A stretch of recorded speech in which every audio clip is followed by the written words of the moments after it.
Good morning students. Welcome back to our channel Pragati NCERT tutorial में। कैसे हैं आप सब लोग? आई होप कि आप सब लोग बहुत अच्छे होंगे, स्वस्थ होंगे और अपनी पढ़ाई टाइम से कर रहे होंगे। तो जैसा कि आप सब लोगों को पता है कि हमने अपनी चैनल पर एनसीईआरटी शुरू की है 6 to 12, ठीक है। तो उसमें हमने हिस्ट्री के 3 चैप्टर हमने कवर कर लिए हैं, जियोग्राफी के भी 3 चैप्टर हमने कवर कर लिए हैं और पॉलिटी के भी 2 चैप्टर हमारे हो गए हैं, ठीक है। और उन सब की मैंने प्लेलिस्ट बना दी गई है। जो भी नए स्टूडेंट्स इस चैनल से जुड़ रहे हैं तो प्लेलिस्ट में जाके देखिए, मैंने हर एक सब्जेक्ट की प्लेलिस्ट बनाई है, ठीक है।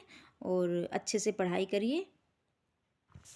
तो आज हम जो है हिस्ट्री का 4th अध्याय कर रहे हैं।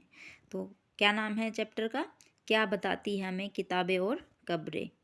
तो चलिए शुरू करते हैं। पुस्तकालय में मैरी एक लड़की है। वो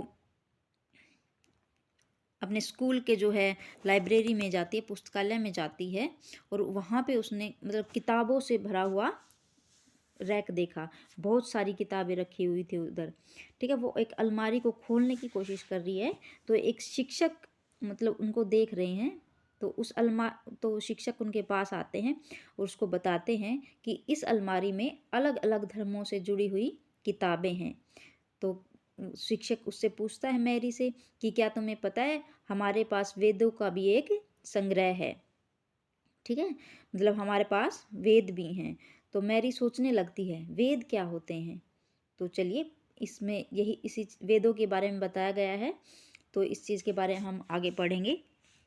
चलिए, दुनिया के प्राचीनतम ग्रंथों में एक, तो ये हेडिंग है। शायद तुमने वेदों के बारे में सुना होगा। वेद 4 हैं। कितने हैं वेद? 4। कौन से वेद हैं? ऋग्वेद, सामवेद, यजुर्वेद तथा अर्थवेद, ठीक है। अथर्ववेद।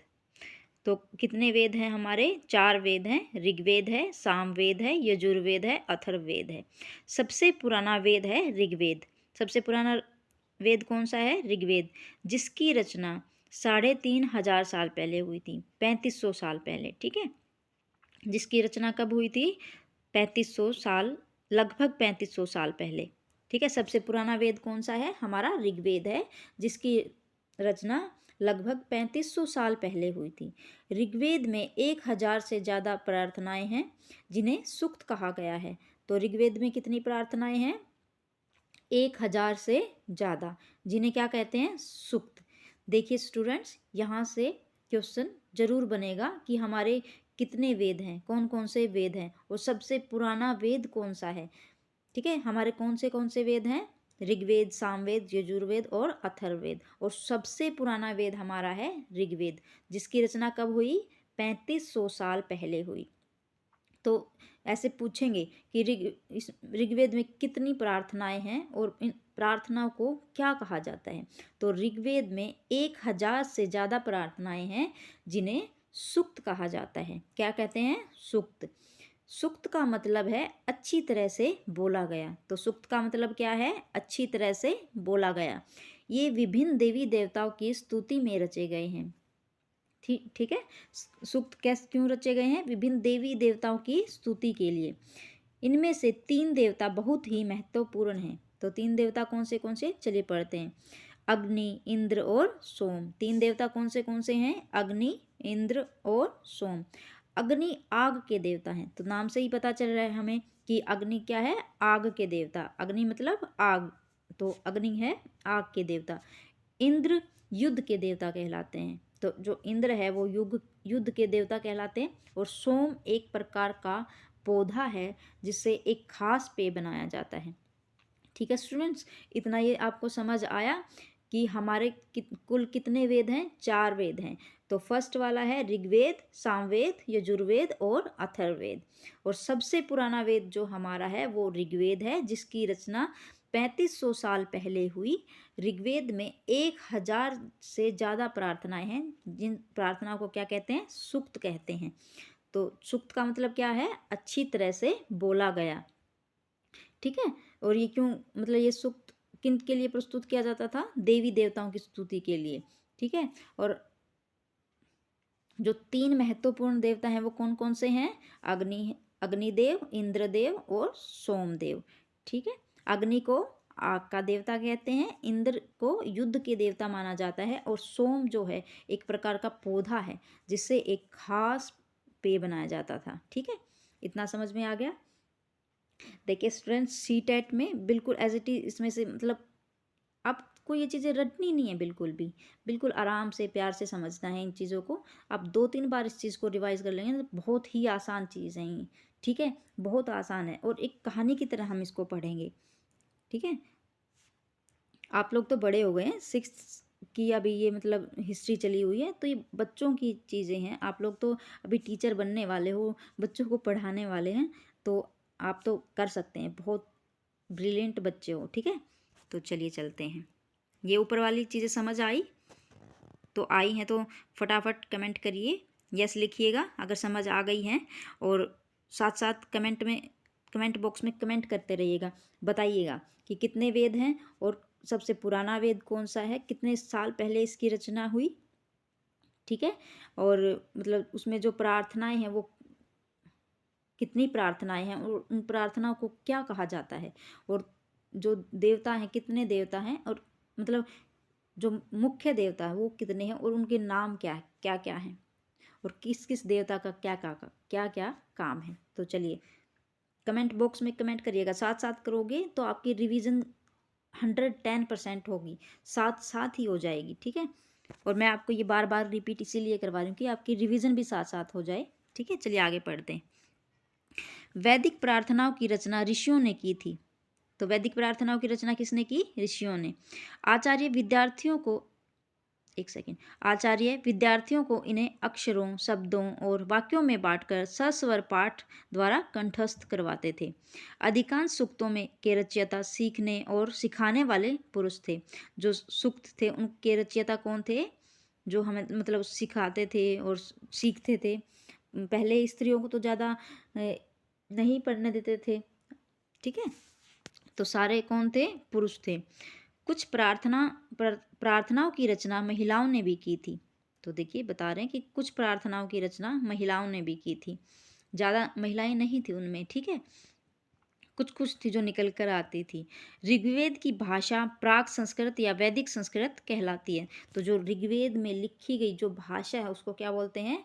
प्राक संस्कृत और वैदिक संस्कृत। इसको आप साथ साथ अगर आप कॉपी पेन लेके बैठोगे तो उसको साथ साथ लिखो। ऋग्वेद की भाषा मतलब प्राक संस्कृत और वैदिक संस्कृत, ठीक है।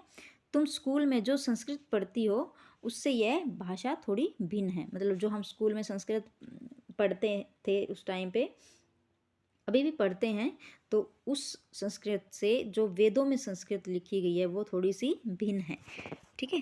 तो चलिए इधर देखते हैं संस्कृत और अन्य भाषाएं। संस्कृत भाषा भारोपीय भाषा परिवार का हिस्सा है। तो जो संस्कृत भाषा है किस भाषा परिवार का हिस्सा है? भारोपीय। जो भारोपीय शब्द बना है भारत और यूरोपीय शब्द से मिलकर बना है, ठीक है। संस्कृत भाषा भारोपीय भाषा परिवार का हिस्सा है। भारत की कई भाषाएं असमिया, गुजराती, हिंदी, कश्मीरी और सिंधी एशियाई भाषा जैसे फारसी तथा यूरोप की बहुत सी भाषाएं जैसे अंग्रेजी, फारसी, जर्मन, यूनानी, इतावली, स्पेनिश आदि इसी परिवार से जुड़ी हुई हैं। उन्हें एक भाषा परिवार इसलिए कहा जाता है क्योंकि आरंभ में उनमें कई शब्द एक जैसे थे।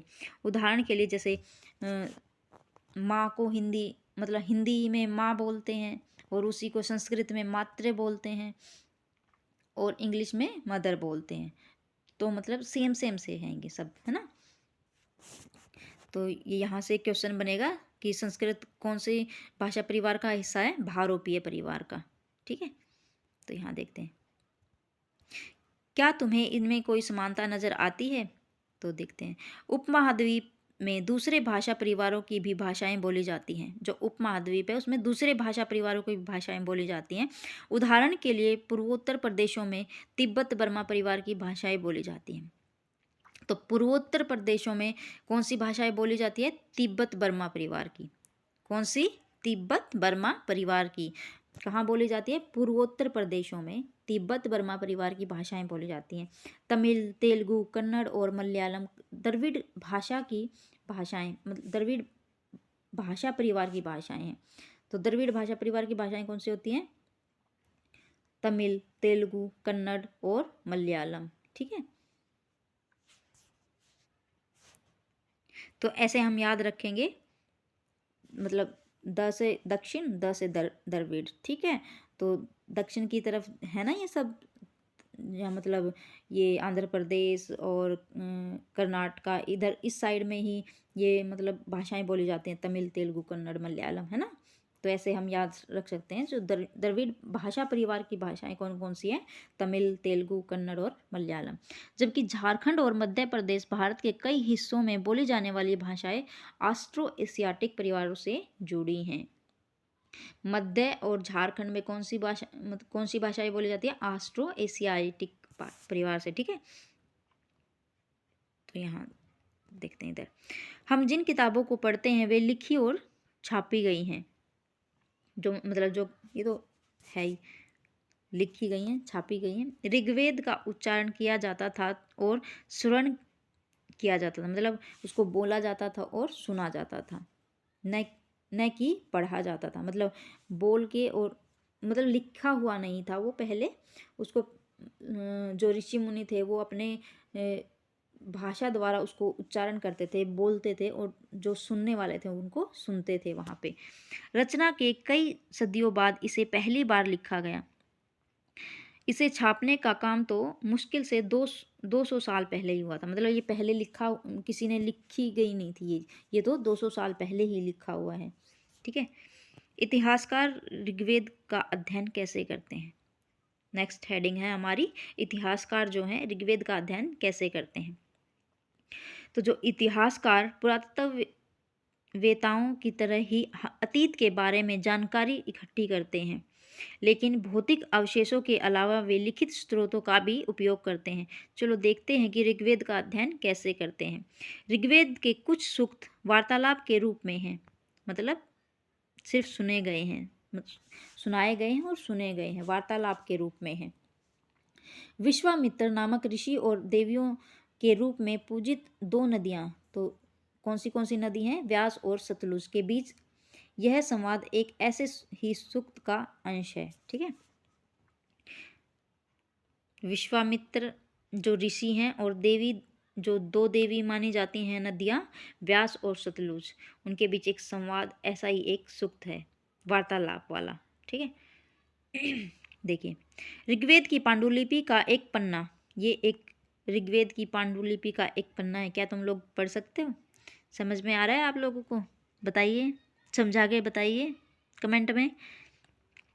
भुर्ज वृक्ष की छाल पर लिखी यह पांडुलिपि कश्मीर में पाई गई थी। कहाँ पाई गई थी भुर्ज छाल पर लिखी ये पांडुलिपि? कश्मीर में। लगभग 150 वर्ष पहले ऋग्वेद की सबसे पहली बार छापने के लिए इसका प्रयोग किया गया था।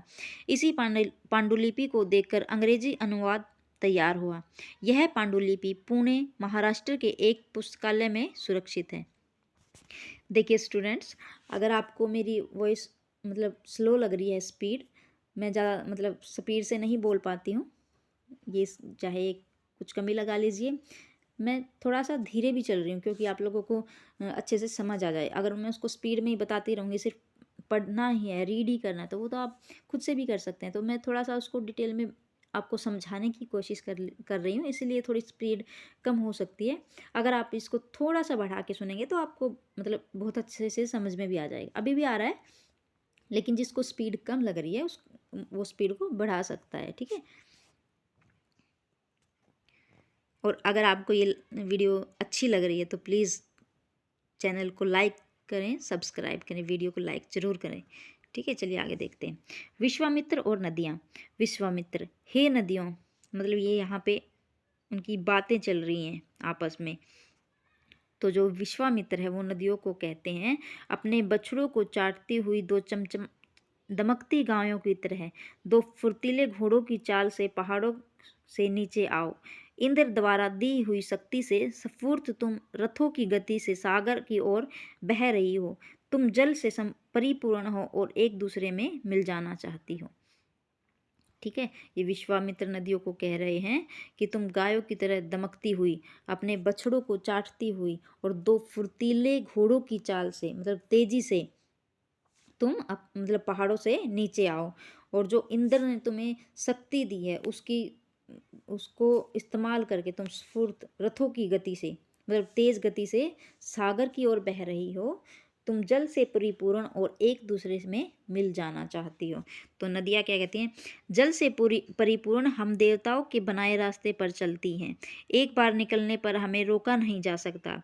हे ऋषि, तुम हमसे प्रार्थना क्यों कर रहे हो? ठीक है, तो वो कह रहे हैं कि हमें रोका नहीं जा सकता जब हम एक बार निकल जाते हैं, जो रास्ता हमें देवताओं ने दिया है। तो मतलब तुम मुझे क्यों रोक रहे हो, मतलब रोकने की प्रार्थना क्यों कर रहे हो? तो विश्वामित्र कहते हैं, हे बहनों, मुझ गायक की प्रार्थना सुनो। देखिए, ये इतना इम्पोर्टेंट नहीं है कि उसमें नहीं आएगा एग्ज़ाम में। ठीक है, तो चलिए एक बार पढ़ भी लेते हैं।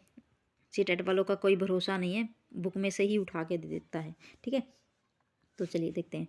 हे बहनों, मुझ गायक की प्रार्थना सुनो। मैं रथों और गाड़ियों सहित बहुत दूर से आया हूँ।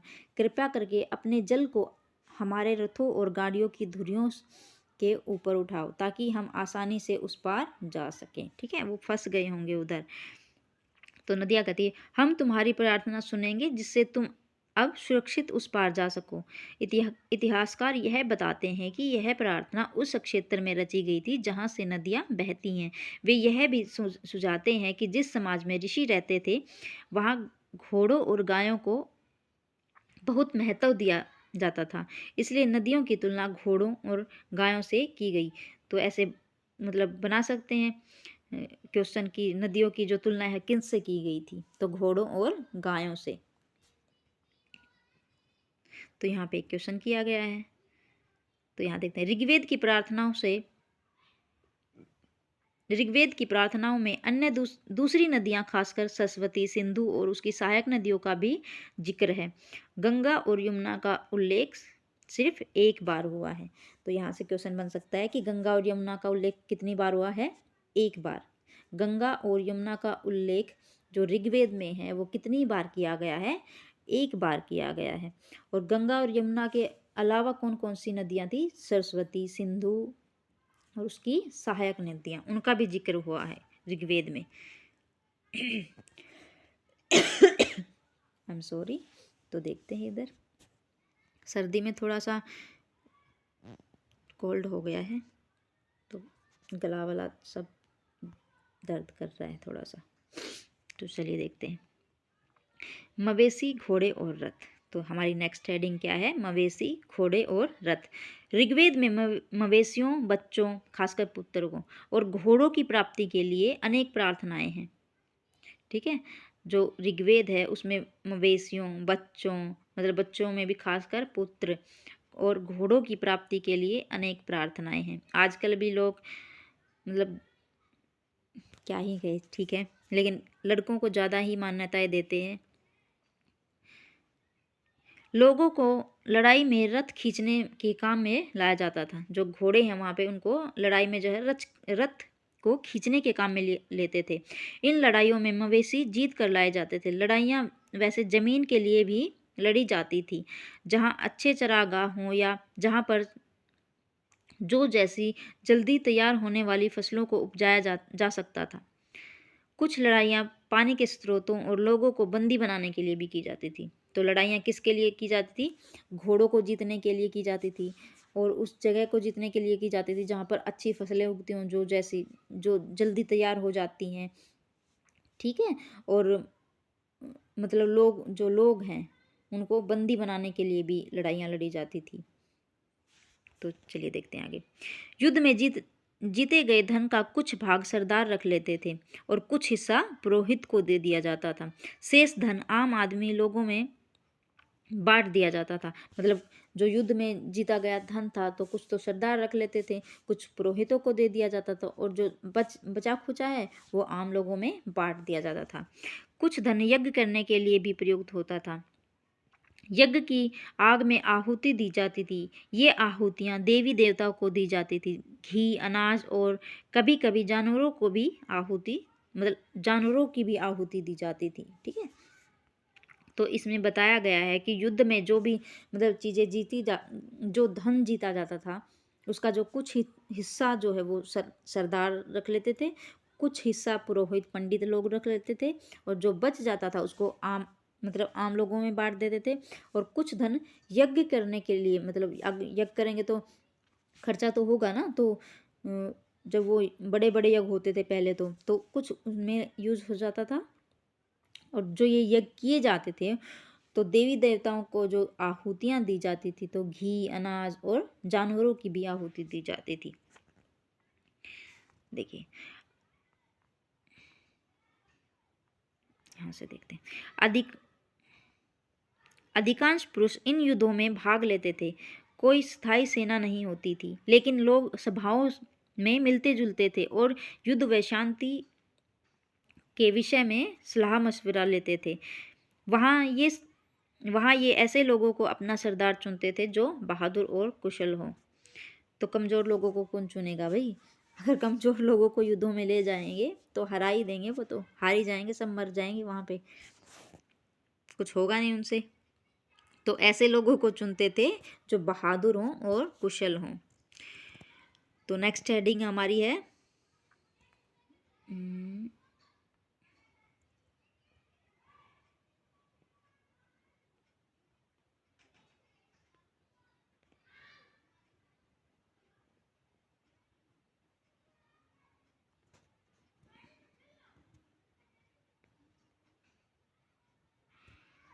एक सेकेंड, यहाँ से देखते हैं लोगों की विशेषताएं।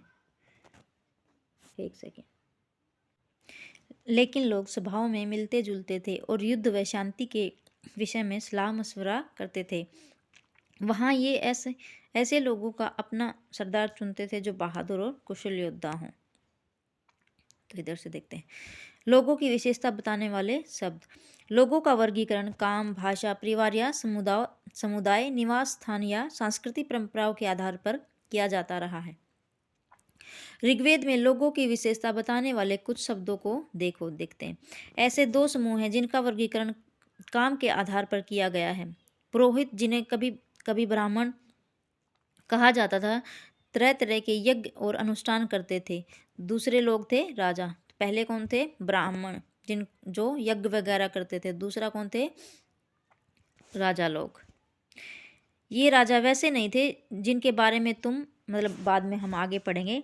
ये न तो बड़ी राजधानियाँ और महलों में रहते थे, न इनके पास सेना थी, न ही ये कर वसूलते थे। प्राय राजा की मृत्यु के बाद उसका बेटा अपने आप ही शासक बन जाता था। ठीक है, मतलब ये वैसे राजा नहीं थे जिनके पास बड़े बड़े महल हों, राजधानियाँ हों, या इनके पास सेना हो। तो ऐसे वाले राजा नहीं थे जो कर वसूलते थे। ये मतलब जो इन राजाओं के जो बेटे हैं, मतलब इनके राजाओं के डेथ के बाद, जो मृत्यु के बाद वो है, उनका बेटा अपने आप ही शासक बन जाता था। मतलब शासक नहीं बन जाता था, सॉरी, थोड़ा सा मिस्टेक हो गया। ठीक है, यहाँ से देखते हैं। जनता या पूरे समुदाय के लिए दो शब्दों का इस्तेमाल होता था। एक शब्द था जन, मतलब जनता, जन, जिसका प्रयोग हिंदी में अन्य भाषाओं में आज भी होता है। दूसरा था विश, जिससे वैश्य शब्द निकला है। इस विषय में तुम मतलब हम आगे पढ़ेंगे अध्याय 5 में। ठीक है, तो एक शब्द था जन, जो जनता के लिए होता था। दूसरा था विश, जो वैश्य शब्द से निकला है। ऋग्वेद में विश और जनों के नाम मिलते हैं, इसलिए हमें पुरुजन या विषजन, भरतजन, विश, यदुजन या विश जैसे मतलब उल्लेख मिलते हैं। तुम्हें इनमें से कोई नाम जाना पहचाना लगता है? कभी सुना है? बताइए। भरतजन, मुनिजन, मतलब जो ऋषि लोग हैं, ऋषिजन लोगों को जो है, जनता को क्या कहते थे? जन। जिन लोगों ने इन प्रार्थनाओं की रचना की वे कभी कभी खुद को आर्य कहते थे। मतलब जिन लोगों ने प्रार्थना रची थी वो खुद को क्या कहते थे? आर्य। तथा अपने विद्यार्थियों को दास या दस्यु कहते थे। खुद को क्या मानते थे, आर्य, और जो उनके दास थे, मतलब उनके जो उनके विरोधी थे उनको क्या बोलते थे, दास या दस्यु। दस्यु वे लोग थे जो यज्ञ नहीं करते थे और शायद दूसरी भाषाएं बोलते थे। ठीक है, दस्यु कौन थे, जो यज्ञ नहीं करते थे और दूसरी भाषाएं बोलते थे। राजा के समय में दास दासी शब्द का मतलब क्या है, गुलाम। दास दासी शब्द का मतलब क्या होता है, गुलाम, कि वो हमारा दास है, गुलाम है। दास वे स्त्री दास वे स्त्री और पुरुष होते थे जिन्हें युद्ध में बंदी बनाया जाता था। उन्हें उनके मालिक की जायदाद माना जाता था। जो भी काम मालिक चाहते थे वे उनसे करवाना, मतलब उनको करना पड़ता था, करवाते थे मालिक लोग। जिस युग में उपमहाद्वीप के उत्तर पश्चिम में ऋग्वेद की रचना हो रही थी, उसी समय दूसरी जगहों पर एक अलग तरह का विकास हो रहा था। तो देखते हैं क्या हो रहा था, आगे देखेंगे। तो नेक्स्ट हेडिंग हमारी है खामोश प्रहरी, कहानी महापाषाणों की। तो ये शिलाखंड महापाषाण, मतलब महापाषाण मतलब महा मतलब बड़ा और पाषाण मतलब पत्थर, के नाम से जाने जाते थे। ये पत्थर दफन करने की जगह पर लोगों द्वारा बड़े करीने से लगाए गए थे। महापाषाण कब्रें बनाने की प्रथा लगभग 3000 साल पहले शुरू हुई थी। तो महापाषाण कब्रें कब बनाई गई, लगभग 3000 साल पहले। तो महापाषाण कब्रें कब बनाई गई, लगभग 3000 साल पहले। यह प्रथा दक्कन, दक्षिण भारत, उत्तरी पूर्वी भारत और कश्मीर में प्रचलित थी। कुछ महत्वपूर्ण महापाषाण पुरास्थल आगे मानचित्र में देखेंगे। कुछ महापाषाण जमीन के ऊपर ही दिख जाते थे, कुछ महापाषाण जमीन के भीतर भी होते थे। मतलब कुछ महापाषाण मतलब बड़े पत्थर, तो वो जमीन के ऊपर थे, और कुछ नीचे, जमीन के नीचे भीतर। देखिए ये इधर दिखाए गए हैं, ये बड़े बड़े पत्थर लगा के मतलब एक मकबरा बनाया गया है। तो यहाँ से मतलब किसी की भी मृत्यु हो जाती थी, जैसे एक ही परिवार के सभी लोग अगर मतलब अपने अपने टाइम पे जब उनकी मृत्यु होती थी, तो इस एक परिवार के लोगों को इस जगह पे दफनाया जाता था।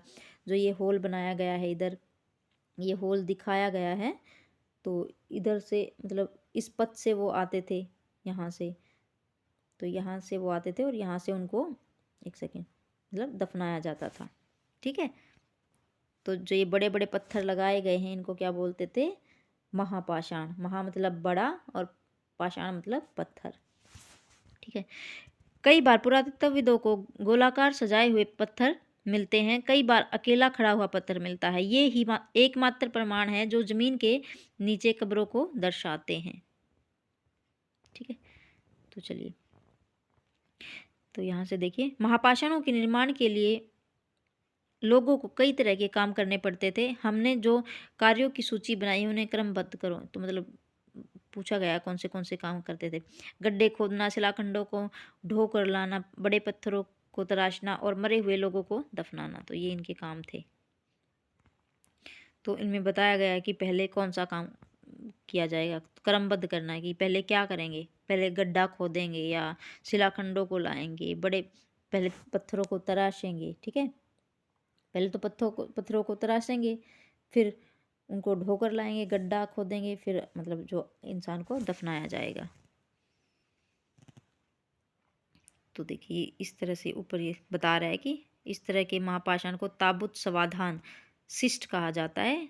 ठीक है, शिष्ट एक पोर्ट होल है, बड़ा सुराख, जो शायद पत्थरों से बने हुए कमरे में जाने का रास्ता था। ये इधर मैंने दिखाया ना, होल जो है।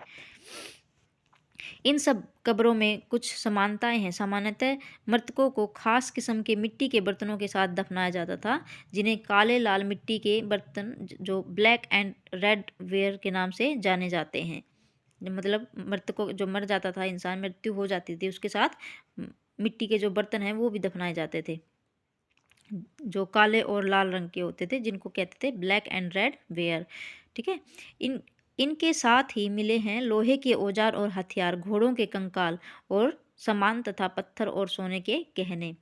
ठीक है, देखिए जो मतलब इंसान, जो भी इंसान मर जाता था तो उसके साथ मिट्टी के बर्तन दबा देते थे, औजार, हथियार, घोड़े और कुछ सामान भी दफना देते थे। इनका मानना था कि मतलब मृत्यु के बाद भी जीवन है, उनको कभी मतलब बाद में ज़रूरत पड़ सकती है उनके साथ, तो इसलिए उनको दफनाया जाता था।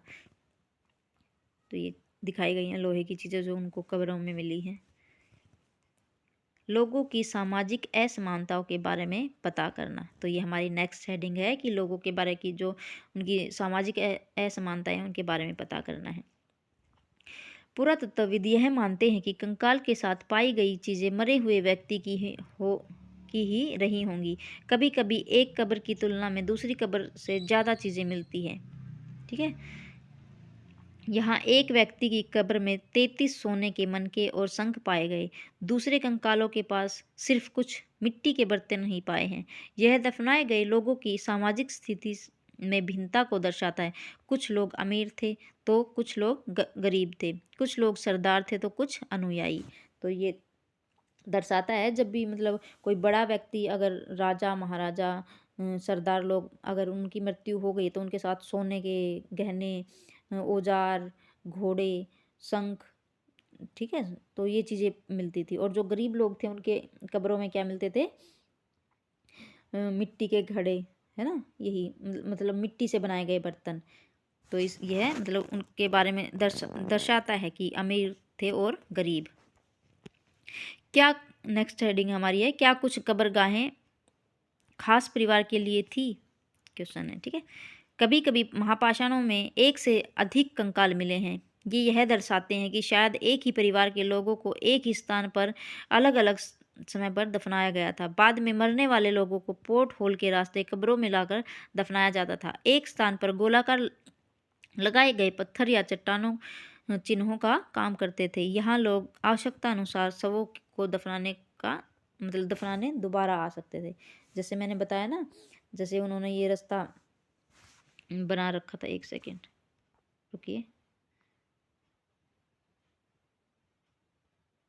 देखिए, जैसे उन्होंने ये होल बना रखा था और यहाँ पे वो कब्र थी, ठीक है। तो यहाँ से उन्होंने रास्ता बना रखा था इस होल के जरिए। जिस भी उसी मतलब एक ही परिवार के जो सारे सदस्य हैं, जिस भी टाइम उनकी मृत्यु होती है तो इस होल के जरिए सबका अलग अलग होगा। दूसरे परिवार का इधर होगा, फिर दूसरे परिवार का इधर होगा, अलग अलग कब्रें थी। तो एक ही परिवार के, एक ही वंश के जो लोग हैं वो इस होल के जरिए जाते इस कब्र में दफनाए जाते थे, ठीक है। तो चलिए, इनाम गांव के एक विशिष्ट व्यक्ति की कब्र तो देखते हैं। इनाम गांव के बारे में बता रखा है। यह भीमा की सहायक नदी घोड़ के किनारे एक जगह है। तो इनाम गांव कहाँ है? भीमा की सहायक नदी घोड़ नदी के किनारे, ठीक है। कहाँ है इनाम गांव? भीमा की एक सहायक नदी है, घोड़ उसके किनारे है, ठीक है। इस जगह पर 3600 से 2700 साल पहले लोग रहते थे। यहाँ वयस्क लोगों को प्राय गड्ढे में सीधा लिटाकर दफनाया जाता था। उनका सिर उत्तर की ओर होता था। कई बार उन्हें घर के अंदर ही दफनाया जाता था। ऐसे बर्तन जिनमें शायद खाना और पानी हो दफनाए गए शव के पास रखे जाते थे। तो उत्तर की तरफ सिर करके कहाँ पे दफनाया गया था? इनाम गांव में, ठीक है। ये मतलब क्वेश्चन आया हुआ है कि उत्तर की तरफ सिर करके कहाँ पे दफनाया जाता था? इनाम गांव में, सीधा लिटाकर। और वहाँ पे क्या मिले हैं? शव के साथ पानी, मतलब खाना पानी दफनाए गए शवों के पास रखे जाते थे, ठीक है। एक आदमी को 5 कमरे वाले मकान के आंगन में 4 पैरों वाले मिट्टी के एक बड़े से संदूक में दफनाया गया था। तो जो एक आदमी है वो 5 कमरे वाले एक बड़े से मकान के आंगन में दफनाया गया था, जो 4 पैरों वाली एक संदूक थी उसके अंदर। बस्ती के बीच में बसा यह एक गांव के सबसे बड़े घरों में से एक था। इस घर में एक अनाज का गोदाम भी था। शव के पैर मुड़े हुए थे। तो कहाँ थे? इनाम गांव में। और उत्तर की तरफ सिर करके कहाँ पे दफनाया गया था? इनाम गांव में। इनाम गांव कहाँ पर बसा हुआ है? भीमा नदी की जो सहायक नदी है घोड़ नदी, उसके किनारे इनाम गांव बसा हुआ है, ठीक है। तो यहाँ पे क्या बताते हैं हमें कंकाल के अध्ययन? देखिए गाइस, थोड़ा सा मतलब गले में प्रॉब्लम है थोड़ी सी, ठीक है, तो माइंड मत करिएगा, थोड़ा एडजस्ट कर लीजिए। छोटे आकार के आधार पर एक बच्चे के कंकाल को आसानी से पहचाना जा सकता है, लेकिन एक बच्चे और बच्ची के कंकाल के बीच में कोई बड़ा फर्क नहीं होता। ठीक है, जो छोटे आकार के मतलब कंकाल हैं और लड़के लड़की हैं, उन मतलब उनमें कोई ज़्यादा मतलब बड़ा फर्क नहीं होता है। ठीक है, उनको आसानी से पहचान लिया जाता है। क्या हम यह पता कर सकते हैं कि कंकाल किसी पुरुष का था या स्त्री का? ठीक है, क्योंकि उनकी तो शारीरिक संरचना में फ़र्क होता है ना थोड़ा सा। बच्चे होते हैं तो सबकी बॉडी स्ट्रक्चर सेम होती है, और जैसे जैसे वो बढ़ते जाते हैं तो उनकी शारीरिक संरचना में कुछ बदलाव हो जाता है। कभी कभी लोग कंकाल के साथ मिले सामानों के आधार पर इसका अंदाज़ा लगा लेते थे। उदाहरण के लिए, यदि कंकाल के साथ गहने मिलते तो कई बार उसे महिला का कंकाल मान लिया जाता था। लेकिन ऐसी समझ के साथ समस्याएं हैं। अक्सर उस समय मतलब पहले तो राजा महाराजा भी आभूषण पहनते थे। ठीक है, अक्सर पुरुष भी मतलब आभूषण पहनते थे। कंकाल का लिंग पहचानने का बेहतर तरीका उसकी हड्डियों स्त्रियों की जांच है। कि क्या इन्होंने कर रखा है, देखो क्या लिखा हुआ है। क्योंकि महिलाएं बच्चों को जन्म देती हैं, इसलिए उनका कटी प्रदेश मतलब पीछे का जो हिस्सा है हमारा, जो कुला होता है, तो जो मतलब महिलाएं तो बच्चों को जन्म देती हैं, तो वो जो बच्चा है जो पीछे की तरफ चला जाता है, तो उनका जो कटी प्रदेश है, कुला है, वो पुरुषों से ज़्यादा बड़ा होता है। ठीक है, ये समझ कंकालों के आधुनिक, देखिए ये पूछेंगे क्वेश्चन में ना कि स्त्री और पुरुष के कंकालों को कैसे पहचाना जा सकता है। जो जो महिलाएं जो बच्चों को जन्म देती हैं, इसलिए उनका जो कटी प्रदेश है, कुला है, वो पुरुषों से ज़्यादा बड़ा होता है। तब हम मतलब स्त्री और पुरुष के कंकाल में मतलब उसको अच्छे से पहचान सकते हैं। ठीक है, ये समझ कंकालों के आधुनिक अध्ययन पर आधारित है। आज से लगभग 2000 साल पहले चरक नाम के प्रसिद्ध वैद्य हुए। 2000 साल पहले कौन से वैद्य हुए? चरक नाम के एक प्रसिद्ध वैद्य। उन्होंने चिकित्सा शास्त्र पर चरक संहिता की किताब लिखी। तो चरक संहिता ने क्या लिखा? चरक संहिता। ये मैं जब आपको प्रीवियस ईयर्स क्वेश्चन पेपर करवाऊंगी तो उसमें मैं आपको दिखाऊंगी, ये एज इट इज़ ये लाइन उसमें दे रखी है। मतलब आपको ये नाम दे देंगे और ऑप्शंस दे देंगे, तो आपको मैच इट करना होगा। ठीक है, चरक संहिता किसने लिखी? किसने लिखी चरक संहिता? बताइए, चरक संहिता किसने लिखी? चरक ने। चरक नाम का एक जो प्रसिद्ध वैद्य थे। वे कहते हैं कि मनुष्य के शरीर में 360 हड्डियां, अच्छा ये हड्डियां लिख रखा है इन्होंने, कैसे बना रखा है इसको देखो, हई स्त्रियां क्या बना रखा है, हड्डियां। ठीक है, 360 हड्डियां होती है। यह है आधुनिक शरीर रचना विज्ञान की 206 हड्डियों से काफ़ी ज़्यादा है। ठीक है, आजकल मतलब हमें तो यही पता है 206 हड्डियां होती है शरीर में, जो विज्ञान ने जो बताया है 206 हड्डियां होती हैं। लेकिन जो चरक नाम के एक वैद्य थे, उन्होंने कितनी हड्डियां बताई हैं? 360। ठीक है, चरक ने अपनी गिनती में दांत, हड्डियों के जोड़ और कार्टिलेज को भी जोड़ लिया था। मतलब उन्होंने दांतों को भी हड्डियों में जोड़ लिया था। ठीक है, कितनी मतलब चरक चरक संहिता किसने लिखी? चरक नाम के एक वैद्य ने। ठीक है, उन्होंने हड्डियों को कितना बताया? 360, और वैज्ञानिक की दृष्टि में कितनी है? 206। ठीक है, उन्होंने जो दांत की हड्डियां हैं, कार्टिलेज हैं, और हड्डियों के जो जोड़ हैं, उनको आपस में जोड़ के बता दिया। इनाम गांव के लोगों के काम धंधे जानते हैं? क्या काम धंधे करते थे इनाम गांव के लोग? इनाम गांव में पुरातत्वविदों को गेहूं, जौ, चावल, बाजरा, आटा, मटर, तिल के बीज मिले हैं। कई जानवरों की हड्डियां भी मिली हैं। कई हड्डियों पर काटने के निशान से यह अंदाजा होता है कि लोग इन्हें खाते होंगे। गाय, भैंस, बकरी, भेड़, कुत्ता, मतलब ये इतने सारे जो जानवर इन्होंने लिखे हुए हैं, सारे जानवर मतलब इन सब की हड्डियां मिली हैं उधर। ऐसे साक्ष्य मिले हैं कि बेर, आंवला, जामुन, खजूर और कई तरह की भी रसभरिया भी एक तरह की जाती थी। तो यहाँ से देखते हैं अन्यत्र। एटलस में चीन को देखो, चीन को देखना है भाई, देखो चीन को। लगभग 3500 साल पहले हम यहाँ की लेखन कला के सबसे पुराने उदाहरण पाते हैं। यह जानवरों की हड्डियों पर लिखा गया था। इन्हें भविष्यवाणी करने वाली हड्डियां कहा जाता है, क्योंकि यह मान्यता था कि ये भविष्य बताती हैं। राजा लोग जो हैं लिपिकारों से इन्हें हड्डियों पर सवाल लिखवाते थे। क्या ये युद्ध जीतेंगे? क्या फसलें अच्छी होंगी? क्या उन्हें पुत्र होंगे? मतलब ये इन हड्डियों पे सवाल लिखवाते थे। ठीक है। फिर इन हड्डियों को आग में डाल दिया जाता था, जहाँ इनसे गर्मी, मतलब अगर ये गर्मी में चटक गई और दरारें पड़ गई, भविष्यवक्ता इन दरारों को बड़े ध्यान से देखकर भविष्यवाणी करने की कोशिश करते थे। जैसा शायद तुम भी सोच रही होंगी कि भविष्यवक्ता कभी कभी गलती भी करते थे। ये राजा शहरों में महल बनाकर रहते थे और बेशुमार दौलत उन एक एकत्रित करके इकट्ठी उन्होंने कर ली थी, जिनमें बड़े बड़े नक्काशी किए हुए कांसे के बर्तन शामिल थे, लेकिन वे लोहे का भी इस्तेमाल करना नहीं जानते थे।